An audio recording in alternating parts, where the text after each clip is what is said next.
The stars had always seemed peaceful to Commander Lisa Grant. She stood on the bridge of her ship, the horizon's edge, watching the endless darkness stretch out before her. For 20 years, she had sailed these cosmic waters, exploring distant worlds and making friends with alien species that her ancestors could never have imagined. The galaxy was a beautiful place, full of wonders that took her breath away. Every single day. Her ship was small compared to the massive vessels of the elder species. Just a simple exploration craft with 42 crew members who had become her family over the years. They mapped new star systems, studied strange phenomena, and served as ambassadors of goodwill for humanity. It was a good life. A peaceful life. Danny Vance sat at his communication station, his fingers moving lazily across the controls as he monitored the standard channels. He was young, barely 30 years old, with bright eyes and an easy smile that made everyone like him instantly. He had joined the crew 3 years ago, and Lisa had grown fond of him like a younger brother. "Quiet day," Danny said, stretching his arms above his head. "Nothing but routine traffic and a few cargo manifests." Lisa nodded, sipping the coffee that had gone cold in her hand. Quiet is good. Quiet means nobody is in trouble. The Galactic Accord had maintained peace for over 100,000 years. 12 elder species, each one ancient beyond human understanding, had created a system where war was almost unknown. Disputes were settled through negotiation. Resources were shared fairly. Civilizations grew and prospered without the need for weapons or armies. Humanity had joined this paradise. 300 years ago, when their first ships had stumbled into Accord space, the elder species had welcomed them with open arms, impressed by their curiosity and their willingness to learn. Humans had proven themselves to be excellent neighbors. They were helpful, friendly, always eager to contribute to the greater good. What the elder species did not know, what humanity had carefully hidden, was the truth of their past. The wars that had nearly destroyed their homeworld, the weapons they had created to kill each other, the darkness that lived in their hearts, held back only by their own choice. Lisa sometimes wondered if the elder species still accept them if they knew the full story. But that was a question for philosophers and politicians. Her job was to explore, to discover, to represent the best of what humanity could be. The alarm that shattered the quiet was unlike anything she had ever heard. It was a sound that existed only in training simulations, sound that most people believed they would never hear in their lifetimes. Danny's face went pale as he stared at his console. "Commander," he said, his voice barely above a whisper, "we're receiving a priority transmission from Accord Central. It's tagged with a black seal." Lisa felt her blood turn to ice. Black seal transmissions were reserved for the most extreme emergencies. In 300 years of human membership in the Accord, not a single black seal message had ever been sent. "Put it through," she ordered, her voice steady, despite the fear growing in her chest. The face that appeared on the main screen was Ambassador Telek of the Vorn, an elder species known for their wisdom and calm demeanor. But there was no calm in Telek's eyes today. There was only terror. "To all members of the Galactic Accord," Telek said, his translator rendering his words in a flat, mechanical tone that somehow made them more frightening. "A species from beyond the charted regions has begun an invasion of our territory. They call themselves the Kethvari. In the past 30 days, they have completely destroyed 3 of our member civilizations. The Melody are gone. The Harvest Collective is gone. The Children of the Amber Star are gone. Billions of lives erased from existence." Lisa heard gasps from her crew members. The Melodia had been their friends. Just last year, she had attended a festival on their homeworld, dancing to music that seemed to speak directly to her soul. Now they were gone. "All of them," Telek continued, his voice breaking with emotion. "Our combined fleets have engaged the enemy 17 times. We have lost every battle. The Kethvari possess weapons we cannot understand and tactics we cannot counter. At our current rate of loss, the Accord will cease to exist within 2 years." The bridge was silent. Lisa could hear her own heartbeat pounding in her ears. "The Council of Elders has convened an emergency session," Telek said. "We have reviewed all options available to us. We have studied the sealed histories of every member species. Looking for anything that might help us survive this threat, And Lisa saw something in his eyes that she had never seen before in any elder species. It was hope, mixed with something that might have been fear.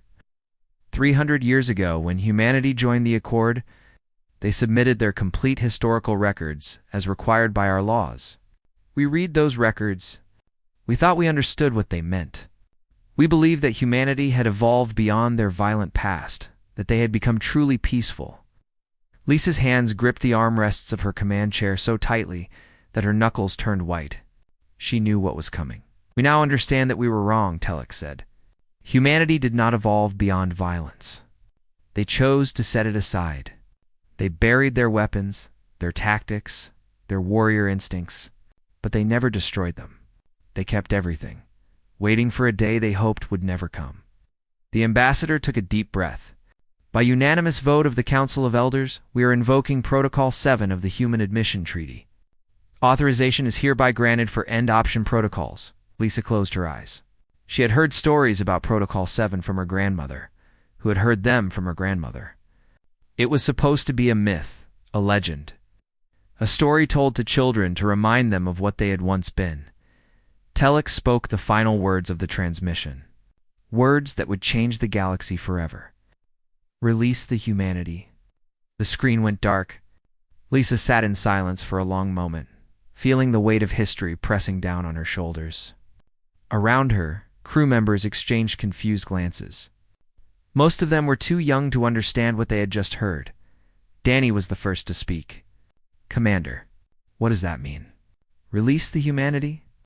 Lisa stood slowly, feeling older than she had ever felt before. She looked at her crew, at these good people who had spent their lives in peace, and she felt a deep sadness for what they were about to learn. "It means," she said quietly, "that the galaxy is about to discover who we really are. It means that 300 years of pretending is over. It means that humanity is going to war." She walked to the observation window and stared out at the stars. Somewhere out there, an enemy was coming. An enemy that had destroyed civilizations without mercy. An enemy that thought it was unstoppable.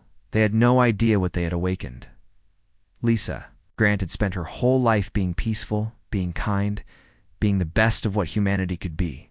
But deep inside her, in a place she rarely acknowledged, there was something else. Something ancient. Something dangerous. The giant was waking up. And Lisa could feel it stirring in her own blood.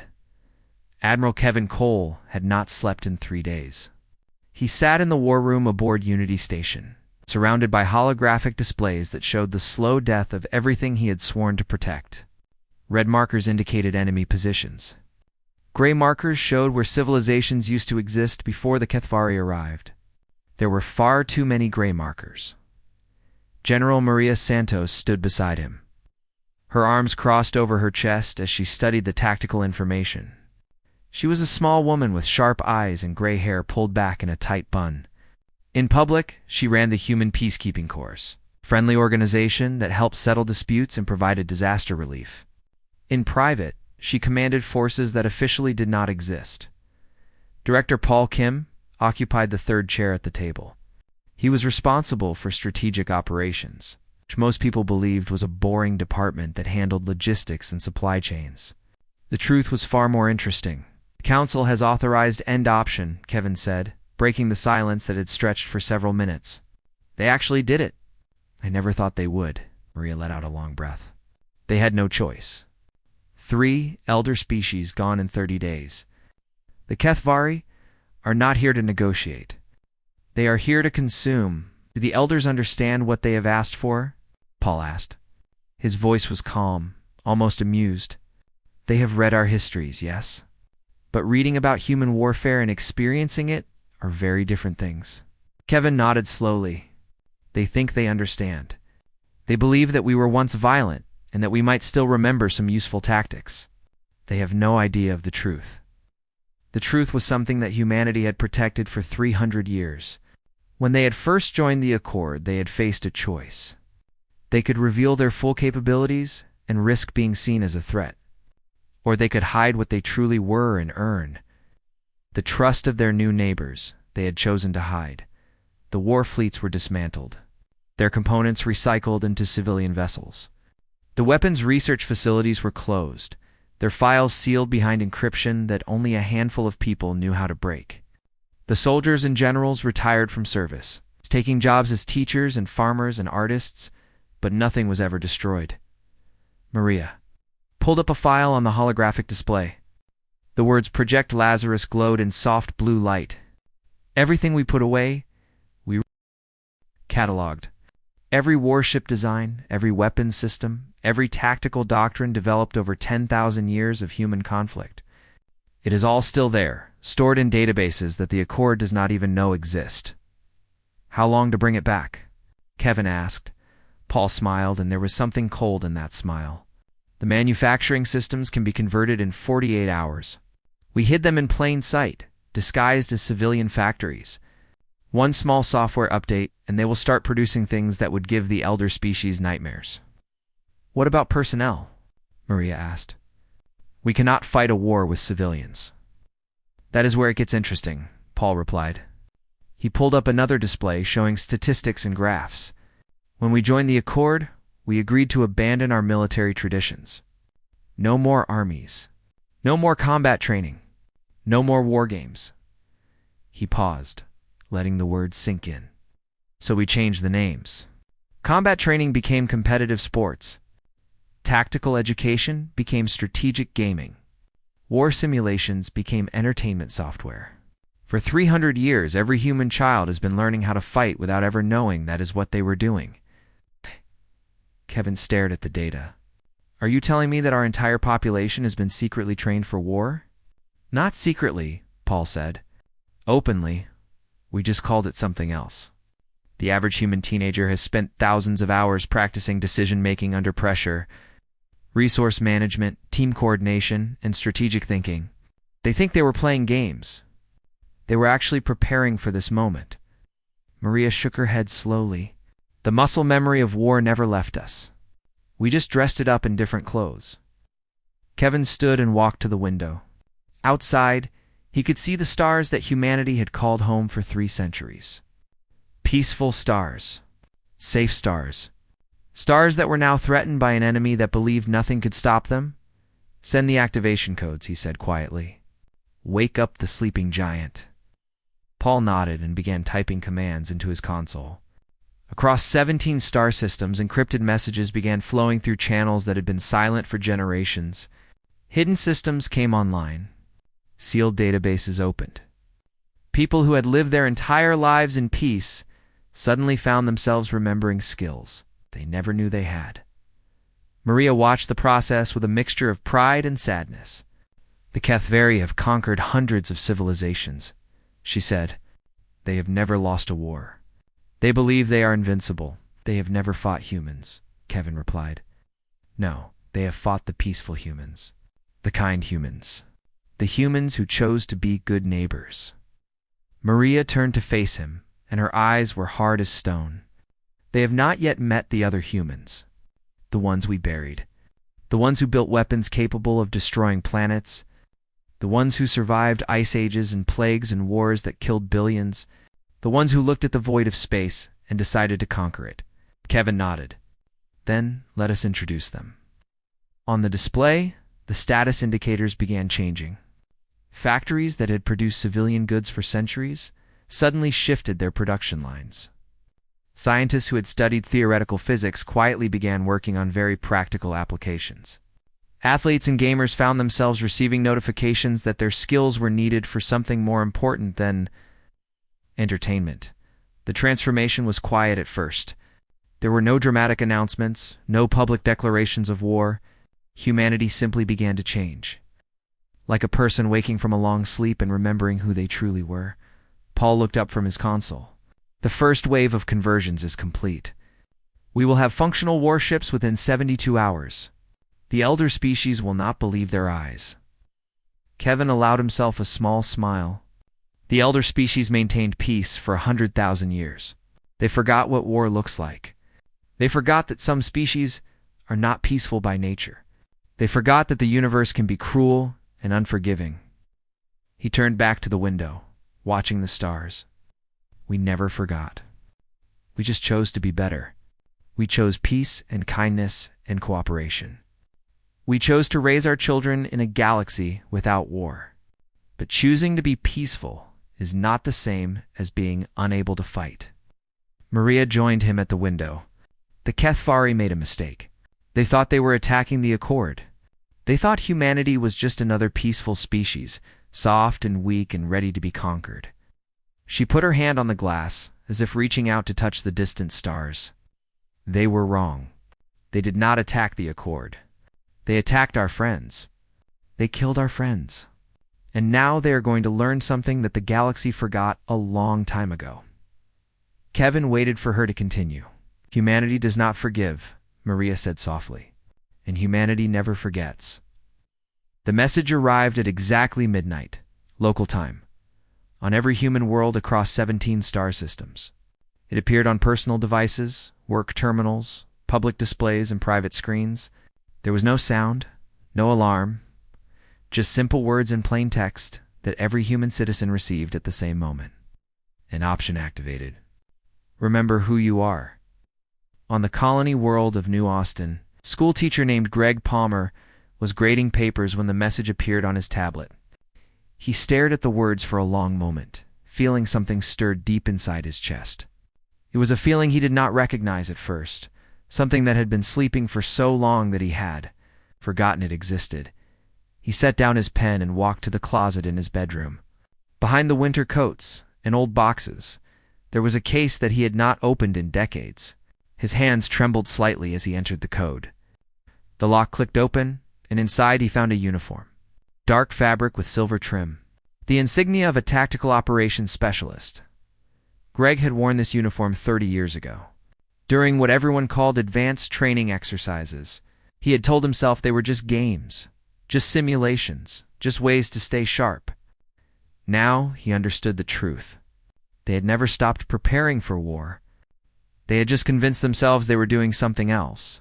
The uniform still fit perfectly across the planet. Similar scenes played out in millions of homes.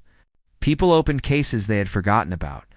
They found equipment that had been disguised as sports gear or hobby supplies. They remembered skills that had been hidden inside games and competitions. On the mining station series Gamma, Shift Supervisor Linda Torres was in the middle of a routine briefing when her personal device buzzed. She read the message and stopped speaking. Her coworkers watched in confusion as her expression changed, as something ancient and cold settled into her eyes. Linda. One of them asked, "Are you okay?" She looked up slowly. "I need to report to the flight deck. My designation has been activated." "Your what?" Linda did not answer. She was already walking toward the door, her movement suddenly more precise, more controlled. 20 years ago, she had been a pilot in simulation programs that were supposedly just entertainment. She had logged thousands of hours in combat scenarios. Always believing they were just games, her body remembered every hour. In research labs across human space, scientists received different messages. Their files contained detailed specifications for weapon systems that had been labeled theoretical for public records. They were anything but theoretical. Decades of quiet research had continued in the background, always ready for the day when it might be needed.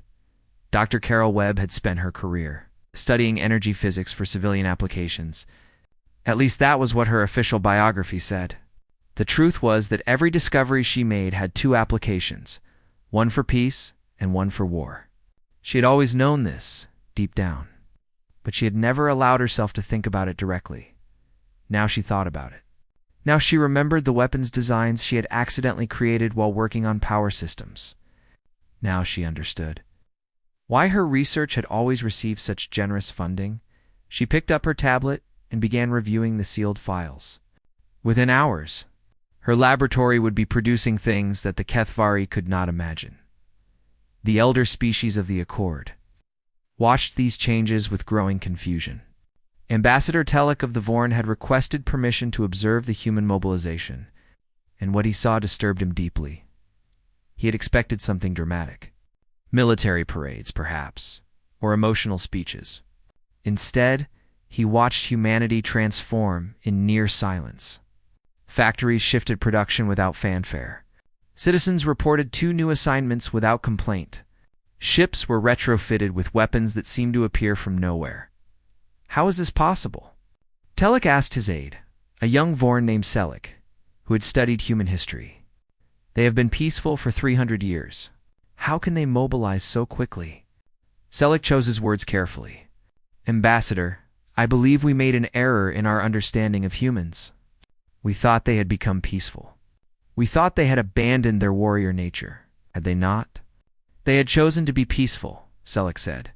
That is different from being unable to fight. Humans did not lose their capacity for violence. They suppressed it. They channeled it into other activities. They taught their children to compete fiercely in sports and games, never admitting that they were training the next generation of soldiers. Telek watched a group of humans working on a ship that had been a cargo vessel yesterday. Today, it bristled with weapons. They deceived us. No, Ambassador, they deceived themselves. They wanted so badly to be peaceful that they convinced themselves they were. But underneath that desire, the truth remained. Humans are predators. They evolved on a world that tried to kill them every day. They survived ice ages, famines, diseases, and wars. They are the descendants of the most successful killers their planet ever produced. The ambassador was silent for a long moment, and we have released them. Yes, we have released them. And I do not think we can put them back. On the horizon's edge, Commander Lisa Grant watched her own crew undergo the transformation. Danny Vance, the cheerful young communications officer, was now reviewing tactical protocols with an intensity she had never seen in him before. Eddie Marsh, the helmsman who loved to tell jokes, was calibrating weapon systems with the precision of a surgeon. They were the same people they had always been, but they were also something more, something older, something that had been waiting inside them all along. Commander, Danny said, looking up from his console, I have been reviewing the sealed combat frequencies. I know how to coordinate fleet attacks. I do not know how I know this, but I do. Lisa nodded. It is because you were always a warrior, Danny. You just did not know it. Were you? She thought about the question carefully. Yes. I was always a warrior. But I was also always a peacemaker. The two are not opposites. The best warriors understand the value of peace. That is why they fight so hard to protect it. Outside the ship, the stars continued their ancient dance, indifferent to the chaos spreading across the galaxy. But the humans were not indifferent. They remembered what it meant to fight. They remembered what it meant to win. And they remembered what it meant to make their enemies regret ever threatening the people they loved. The giant was awake. The giant was angry. And the giant was coming. The Kethvari armada hung in space like a swarm of metal locusts. 300 warships, each one larger than anything the Accord had ever built, waited at the edge of the Nexus system. Their commander, a creature of chitin and fury named Krath, studied the tactical displays with satisfaction. The Nexus system was the heart of the Accord, 12 inhabited worlds. Trillions of beings. The greatest concentration of wealth and technology in the known galaxy. When it fell, the rest of the Accord would collapse within months. Krath had conquered 47 civilizations in his lifetime. He had never lost a battle. The soft species of the Accord were no different from all the others who had fallen before his fleet. They would beg for mercy, and he would grant them none. Commander, one of his officers reported, sensors detect a single vessel approaching our position. Krath turned his attention to the display. A tiny ship, barely a speck against the vastness of space, was moving directly toward his fleet. It was a human vessel, according to the registry. An exploration craft with minimal weapons. Send one ship against 300. Krath made a sound that passed for laughter among his species. The humans are even more foolish than I believed. Did we destroy it? No. Let it approach. I want to see what message these creatures bring. Horizon's edge dropped out of faster-than-light travel in the center of the Kethvari formation. Commander Lisa Grant stood on her bridge, surrounded by her crew of 42 souls. Every one of them had volunteered for this mission. Every one of them knew they might not survive. Danny Vance looked up from his console. They are targeting us, Commander. 117 weapon systems are locked on our position. Lisa nodded calmly. Open a channel to the enemy flagship. Channel open. She stepped forward, facing the main screen that now showed the interior of a HFY bridge. The alien commander was massive, a nightmare of armored plates and sharp edges. His eyes glowed with a cold intelligence that had orchestrated the deaths of billions. I am Commander Lisa Grant of the human vessel Horizon's Edge, she said, her voice steady. You have killed our friends. You have destroyed civilizations that we loved. You have threatened the home we have built over 3 centuries. Krath leaned forward, amused by this tiny creature that dared to address him. And what will you do about it, human? Beg for mercy? Offer tribute? Your species is weak. Your ships are toys. You are nothing, Lisa smiled.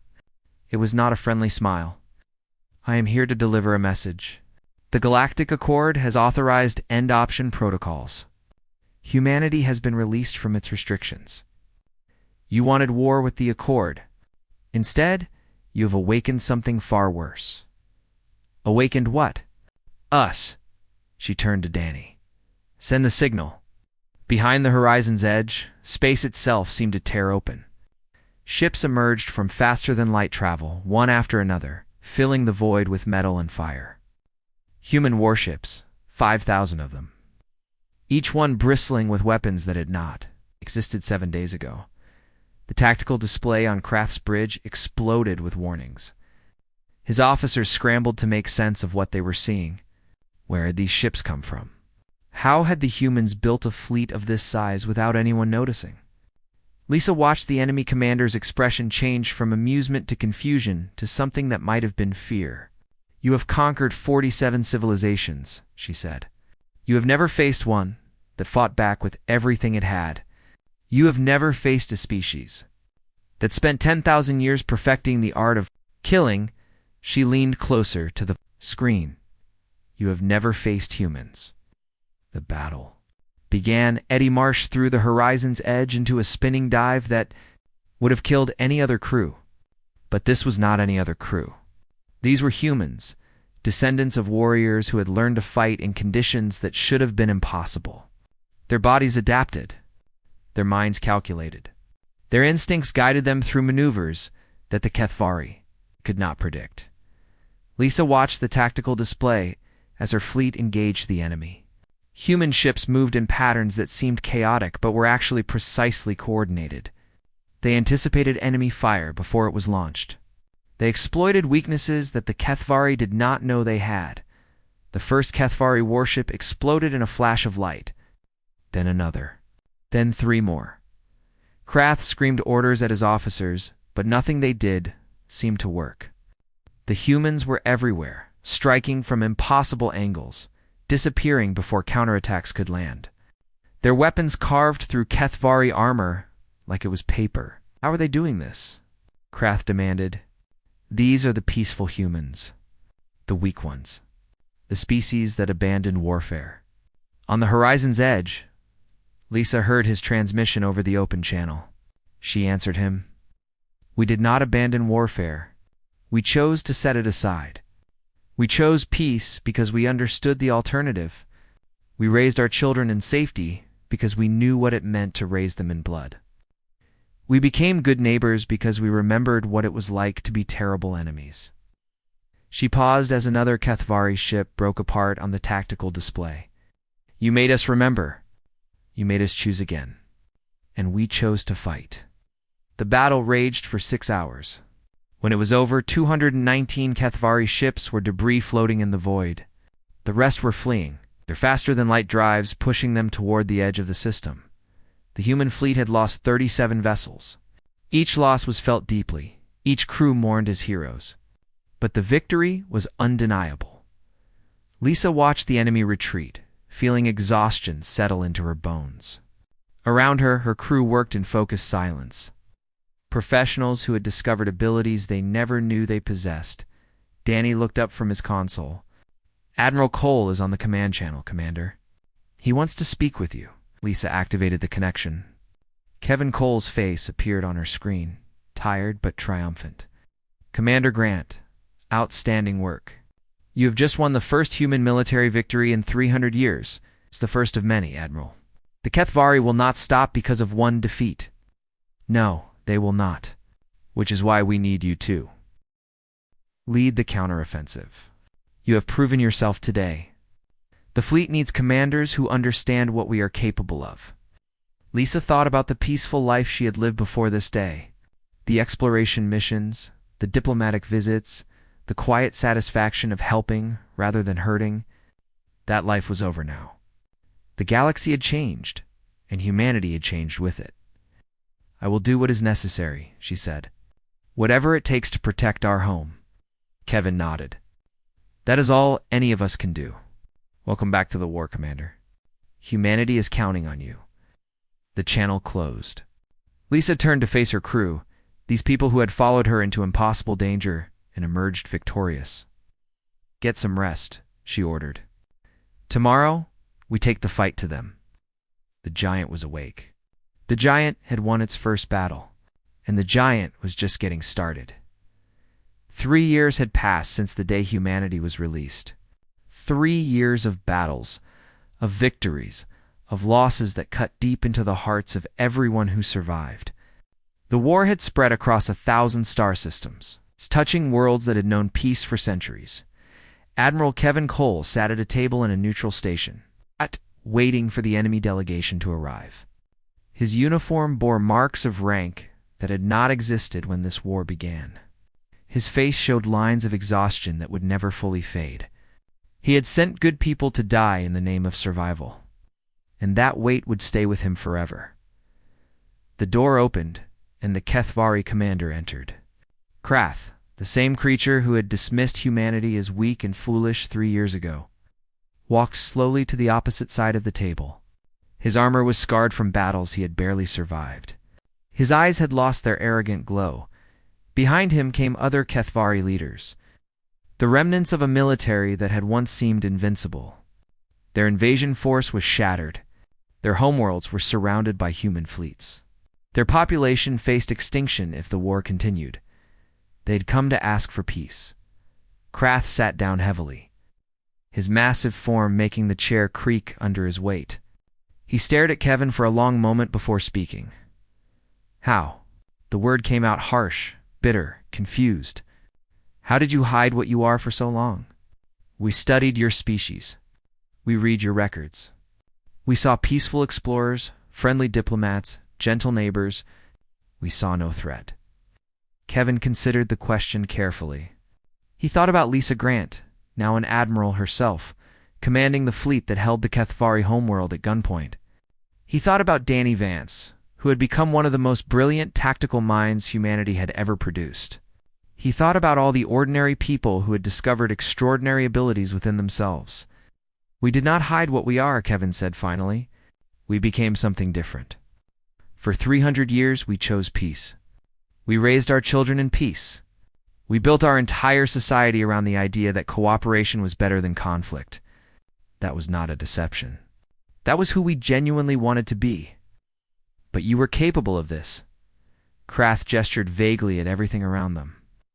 At the war that had destroyed his civilization's power, you had this violence inside you the whole time. Yes, we did. And we will always have it inside us. That is the truth about humans that you never understood. We are not peaceful by nature. We chose peace because we understood the alternative. We experienced it. Our history is written in blood. We knew what we were capable of, and we decided to be better. Krath made a sound of frustration. Then why? Why did you destroy us? If you love peace so much, why did you become monsters? Kevin's eyes hardened. You killed our friends, the Melody, the Harvest Collective, the children of the Amber Star, billions of lives. Erased because you believed no one could stop you. You threatened our home, our families, everything we had built. He leaned forward. You became monsters because you left us no choice. You attacked everything we loved, and we responded in the only way we could. We protected our own. That is what humans do. That is what we have always done. The peace treaty was signed within the hour. The Kethvari agreed to withdraw beyond the charted regions, to surrender their remaining war fleet and to never threaten the Accord again. In return, humanity would spare their homeworlds and allow their civilization to survive. It was not a generous peace. It was not a kind peace. But it was peace, and that was enough. 6 months later, Commander Lisa Grant stood in front of a small house on New Austin, watching the sun set over fields of golden wheat. She had retired from active duty, her service to humanity complete. The war was over. The galaxy was safe. Life could begin again. Children played in the distance, their laughter carrying across the quiet evening air. They would grow up in a world without war, just as she had. They would learn peace and kindness and cooperation. They would become the best of what humanity could be. But they would also learn the truth. They would know what their ancestors had done when everything they loved was threatened. They would understand that peace was a choice, not a weakness, and that choosing peace required the strength to fight when necessary. A vehicle approached the house. An Ambassador Telek of the Vorn stepped out. He looked older than when Lisa had first met him, the weight of recent years visible in his movements.